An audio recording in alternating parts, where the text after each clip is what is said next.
sarkin waka. Sarki ne sarkin wakar kasar Hausa. Mai baiwar waka, Dakta Lolo mai wakar kasar Hausa. limamin waka. Sarki ne sarkin wakar Kaji ka jure sara suka, Dakta Lolo mai jami'a kun ga ku ne waka. Sarki ne Sarkin waka kun ga ku ne waka.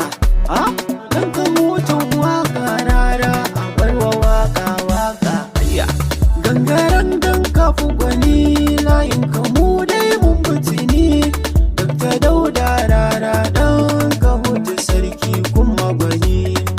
Katangar karfe ka zamo a kau da kai ba za a yi. Saraki sarki masu gari muje baka gatan su kwari. An buga da kai an kyale dakta mu ne bangon sukari. Allah ka